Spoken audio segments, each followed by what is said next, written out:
আমি আবারও বলছি যে আমাদের আলাদাভাবে নির্দেশনা দেওয়ার প্রয়োজন পড়ছে না। বিএনপির ভারপ্রাপ্ত চেয়ারম্যান জনাব তারেক রহমানকে এক নজর দেখার জন্য কিংবা তার গাড়ি বহরের দৃশ্য দেখার জন্য হলেও সাধারণ উৎসুক জনতার যে ভিড়, সেই ভিড়কে উপেক্ষা করেই আমরা কিন্তু তাকে নিরাপত্তা দেওয়ার জন্য সুশৃঙ্খলভাবে দাঁড়িয়ে থাকি। গতকাল শহীদ রাষ্ট্রপতি জিয়াউর রহমানের সমাধিতে তিনি যখন শ্রদ্ধা নিবেদনে গিয়েছিলেন, আমরা কিন্তু তার পাশে এভাবে মানব ডাল হয়ে থাকার চেষ্টা করেছি। কিন্তু বাস্তবতা হলো জনগণের এবং জনতার এত চাপ, এই চাপ উপেক্ষা করে আসলে এই লাইন ধরে তাকে নিরাপত্তা দেওয়া সম্ভব হচ্ছে না। আমরা আজও তিনি শহীদ ওসমান হাদির কবর জিয়ারত করার জন্য আসছেন। আমরা আজও সেই বাংলা মোটর থেকে শুরু করে সুশৃঙ্খলভাবে সেই টিএসসি অবধি আমরা কিন্তু সুশৃঙ্খলভাবে দুই লাইন করে দাঁড়িয়েছি।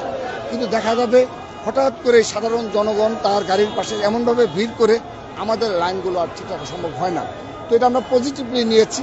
আমরা নিজেরাও কিন্তু ধাক্কা সম্মুখীন হচ্ছি, কারণ সাধারণ জনগণ এমনভাবে যাবে তো তাদেরকে নিবৃত করা যায় না, কারণ তাদেরও অধিকার রয়েছে। আমরা যেমন ছাত্রদলের নেতাকর্মী সমর্থকরা আমাদের একটা প্রত্যাশা রয়েছে তার কাছাকাছি থেকে তার একজন জনপ্রিয় লিডার হিসাবে এবং বাংলাদেশের সত্যিকার অর্থে একক জনপ্রিয় লিডার হিসাবে তার পাশাপাশি থাকার জন্য আমাদেরও নেতাকর্মী সমর্থক সবাই চায়। কিন্তু যখন সাধারণ জনগণ তাকে এক নজর দেখার জন্য যে কোনো পরিস্থিতি মোকাবেলা করে, আমরা তখন এটা হাসি মুখে মেনে নিচ্ছি। আপনার নেতৃত্বে ছাত্রদল এই সময়তেই দেশে প্রত্যাবর্তন করলো তারেক রহমান, কেমন লাগছে? অবশ্যই এটি আজন্ম লালিত একটা স্বপ্ন ছিল। আপনারা তো দেখেছেন আপনাদের মিডিয়ার সামনে, আমরা খুনি হাসিনার বিরুদ্ধে যখন গণতন্ত্র পুনরুদ্ধারের লড়াই করেছি, সংগ্রাম করেছি রাজপথে, এই শাহবাগে যখন আমরা মিছিল করার চেষ্টা করেছি, পুরো ঢাকার শহরে যখন আমরা মিছিল করেছি, আমরা বারবার বলতাম যে তারেক রহমান বীরের বেশে আসবে ফিরে বাংলাদেশে। এই কনফিডেন্স আমাদের মাঝে ছিল।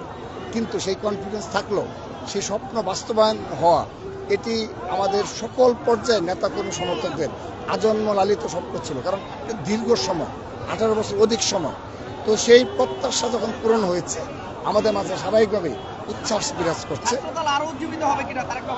অলরেডি উজ্জীবিত হয়েছে এবং আমরা আরো ভালো কাজে অনুপ্রেরণা পাচ্ছি। কারণ তিনি যেভাবে 31 দফা এবং 8টি সাবজেক্টের উপর আপনি দেখেছেন, ফ্যামিলি কার্ড, তারপর হেলথ কার্ড, তারপর আপনি কৃষক কার্ড এবং স্বাস্থ্য বলেন, আপনি ক্রীড়া বলেন, ইমাম মুয়াজ্জিনদের বিষয়ে যদি বলা যায়, এমনকি পরিবেশ নিয়ে যদি বলেন, শিক্ষা, সকল ক্ষেত্রে, সংস্কৃতি, সকল ক্ষেত্রে তিনি তার একটি কনসেপ্ট, একটা প্ল্যান দেশবাসীর উদ্দেশ্যে তিনি অনেক আগেই করেছেন। এগুলো বাস্তবায়নে, সফল বাস্তবায়নে সাধারণ জনগণের পাশে আমরাও নিরলসভাবে কাজ করতে চাই।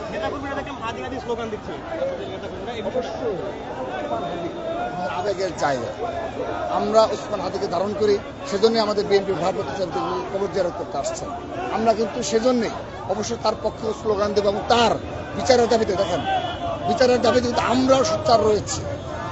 এখন আরেকটি বিষয় হলো, এখানে যারা ইনকলাব মঞ্চে যারা রয়েছে, জুবাইর কিন্তু আমার সাথে যোগাযোগ করে, হাদি যেমন প্রতিটি কর্মসূচিতে ছাত্রদলের প্রেসিডেন্ট হিসাবে আমি পদে থাকার কারণে, যেহেতু ওর সাথে আমার বেশ কয়েকবার মিটিং হয়েছে, প্রতিটি প্রোগ্রামে আমাকে ইনভাইট করতে এবং 4 থেকে 5টা প্রোগ্রাম করেছে যেখানে আমাকে চিফ গেস্ট করে প্রোগ্রাম করার ইচ্ছিল।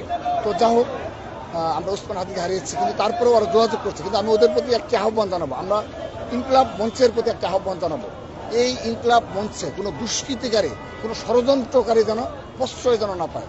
আপনি যাই বলেন না কেন, এই ইনকলাব মঞ্চে কেউ না কেউ কিন্তু ওই খুনিদের প্রবেশ ঘটিয়েছিল। এটি কিন্তু আপনাকে মনে রাখতে হবে।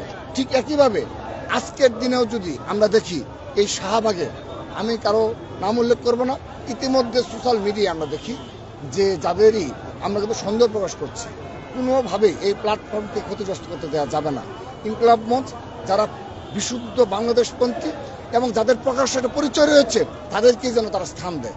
তা না হলে হাদির মতো আর কোনো ঘটনা যেন না ঘটে, যে ষড়যন্ত্রকারী যারা বাংলাদেশকে অস্থিতিশীল করতে চায়, বাংলাদেশ আর কখনো স্থিতিশীল না হোক, অর্থনৈতিকভাবে বিকশিত না হোক, সাধারণ জনগণ শান্তিতে না থাকুক এবং বাংলাদেশের স্বাধীনতা সার্বভৌমত্ব বিনষ্ট হোক, নিজেদের মধ্যে বিভেদ বাড়ুক, এরকম যারা রয়েছে তারা যেন ইনকলাব মঞ্চের এই সুন্দর প্ল্যাটফর্মটাকে ওসমান হাদি রেখে যাওয়ার একটা আমানতকে তার ক্ষতিগ্রস্ত না করে, এটুকু আমার আহ্বান।